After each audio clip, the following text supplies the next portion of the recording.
Hey, it's Matt here with Peppercoat Barbecue, and welcome back to the Peppercoat Day. Today, I want to share with you how to make a homemade pastrami without breaking the bank.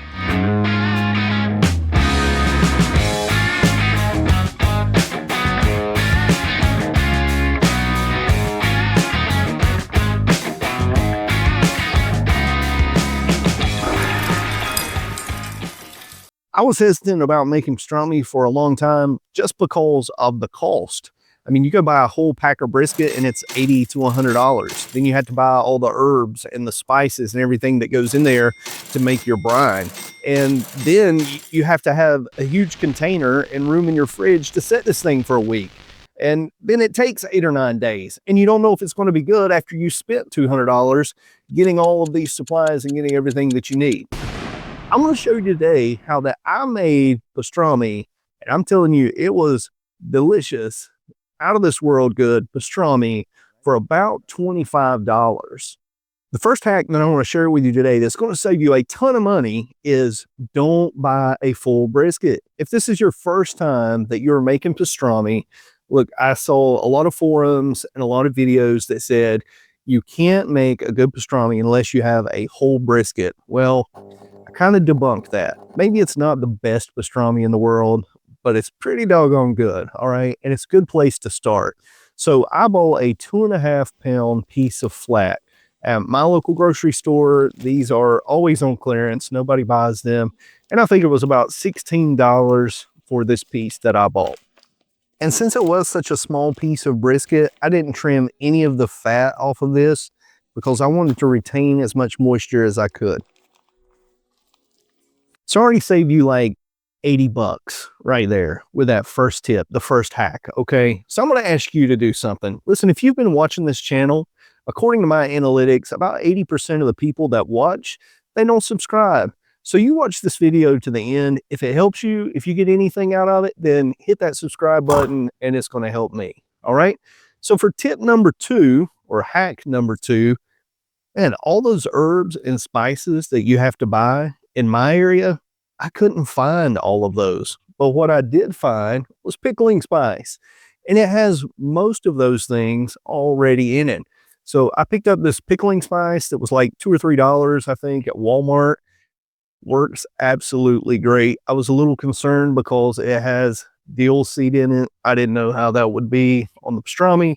It doesn't have juniper berries, but yet and still, man, this thing turned out fabulous. So don't be afraid to try the pickling spice. That's hack number 2.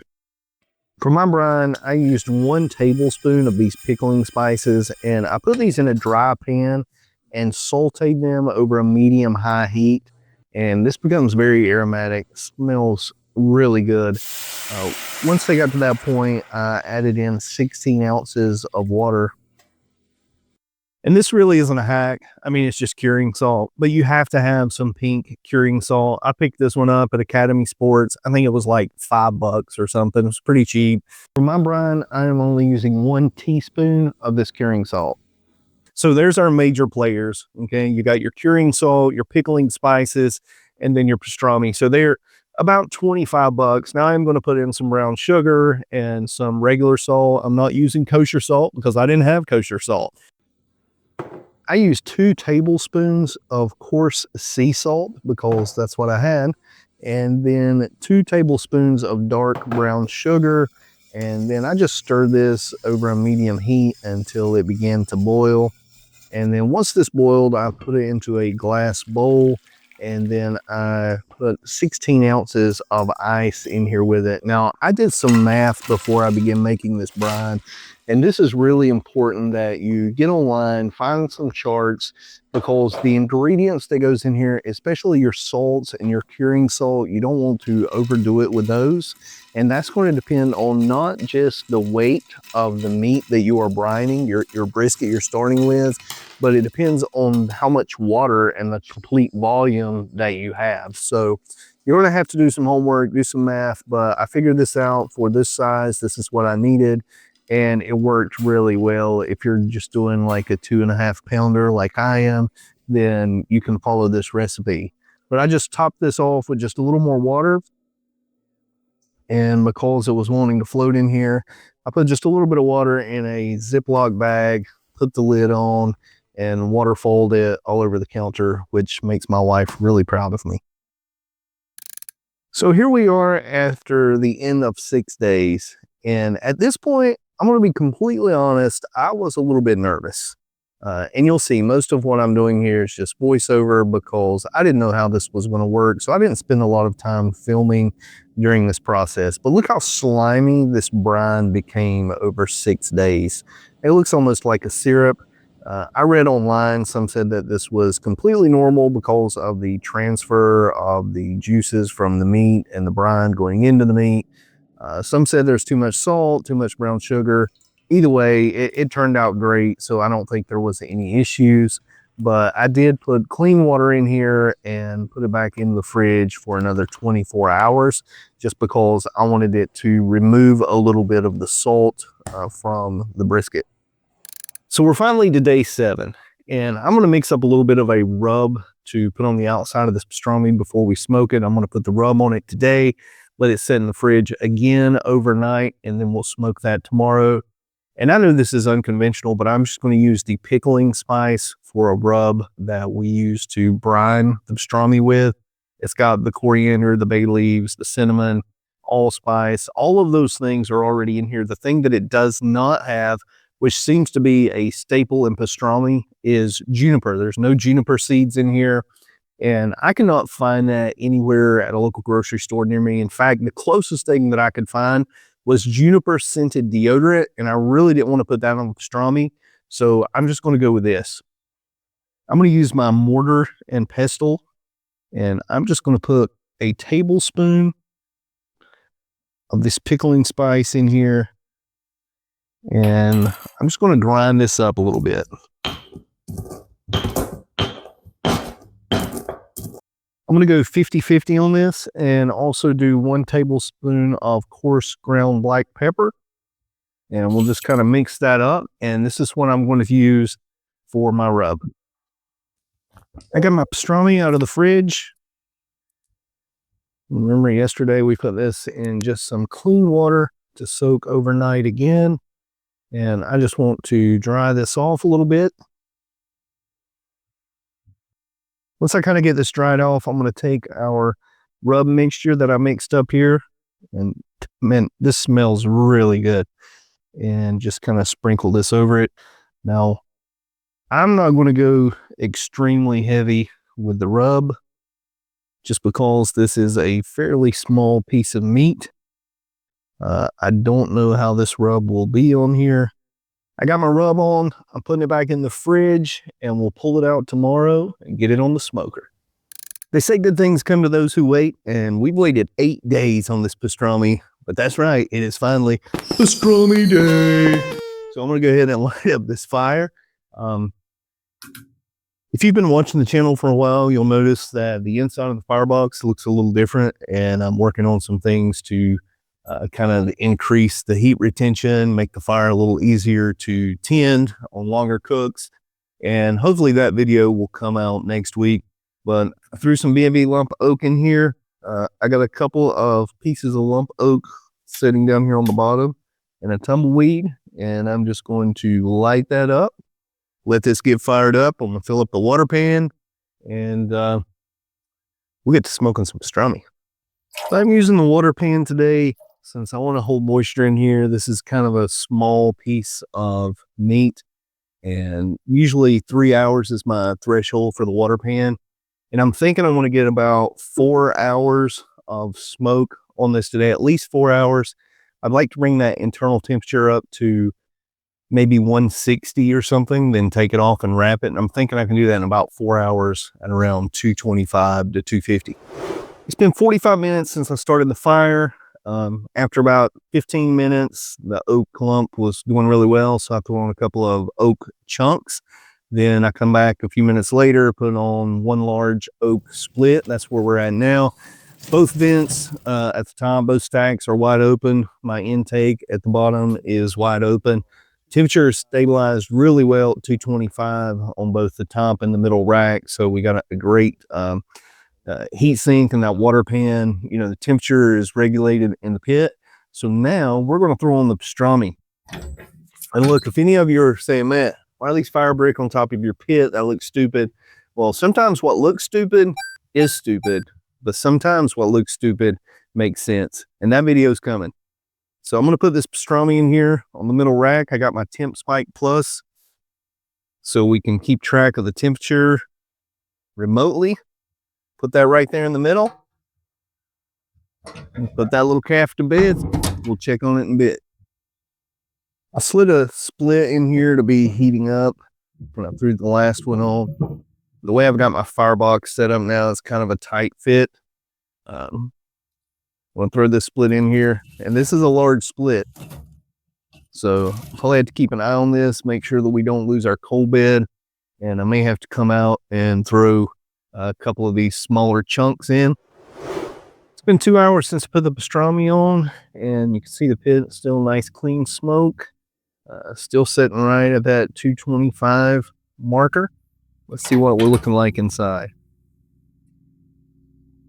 I have not spritzed, and I don't think I'm going to spritz this unless it starts looking really dry, just because I'm going to wrap it and finish it. But you can see we're still got a long way to go. We're getting a little color on there, but overall looking pretty good.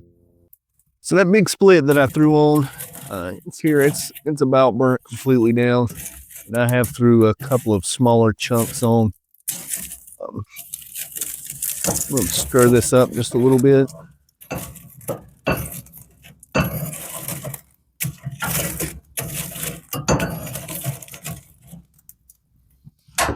I'm going to take one of these splits I've got over here to the side, and I was able to get 2 smaller ones in there. I'm going to put one of those up here on the fire now, just to make sure that we keep it going and keep a good coal bed. It's been 4 hours and 10 minutes. Our brisket is up to 160, or our pastrami is up to 160 in the middle. So we're getting a really nice bark on there. You can see some of that red color. Our rub that we crushed up, those seasonings, is set up on there nicely. Kind of gives it a crunchy outside. So I'm going to pull this off and get it in the house. We're going to wrap it and then finish it in the oven. I don't have any tallow, but I do have bacon grease. And so I'm just going to put some bacon grease in here in this paper to make sure that I have plenty of moisture to finish cooking this. Then we're just going to wrap it up. I got it wrapped, put my thermometer back in, and I'm probably going to cook this to around 205 or something. I've done these before up to around 208, and that seems to get them nice and tender. So I'm going to stick it in the oven, finish it up 285 degrees till I hit that internal temperature. 8.5 days later, and I think we're ready. I pulled this out of the oven and let it rest for about an hour. It did hit that 205 degree internal temperature. So I'm going to get this out now, get it on the cutting board. I can see my grain is running this direction. So I'm going to slice against that grain, and I'm going to start slicing this way. I want thin slices, so I'm trying to shave this off as lightly as I can. So our brine worked very well. Have that beautiful pink color all the way through. And that's not from the smoke, that's from the brine. But now, and I gotta give this a try.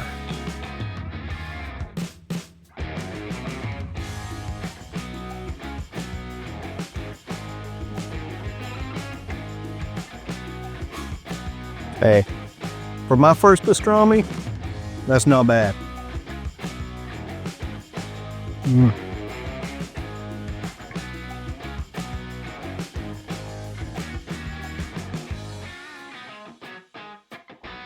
That's really good. I mean, that is really good. I think when we put it back in the fridge and put it in that clean water, it pulled a lot of the saltiness out of it, so it's not overly salty. I was afraid with those pickling spices that it was going to be too seasoned or have a whang or something to it. And whang's a country North Carolina word if you're not familiar with that.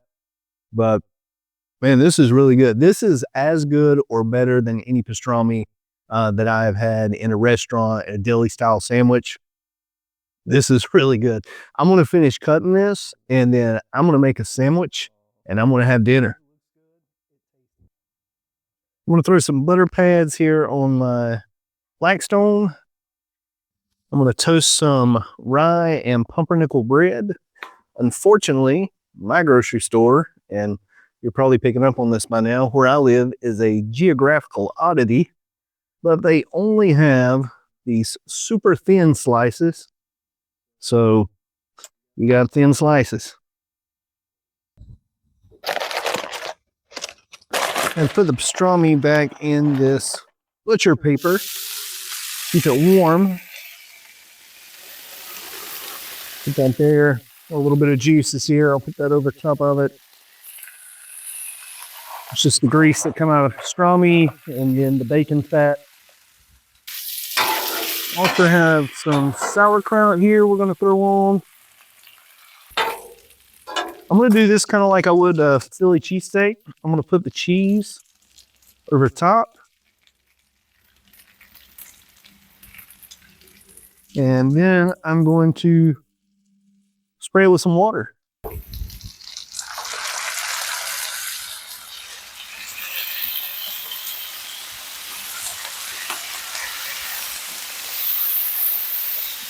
Go ahead and put a little brown mustard on my rye pumpernickel bread.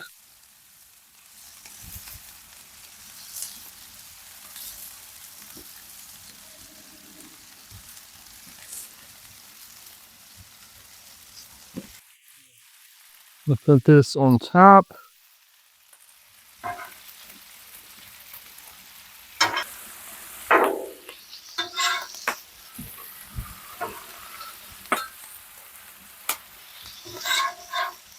On top of the bottom half.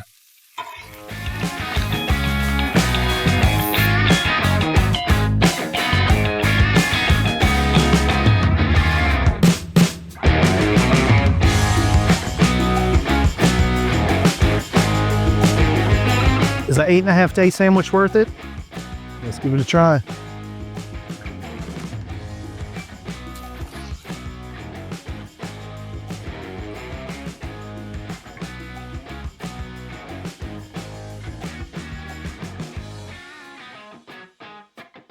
That was a really good sandwich.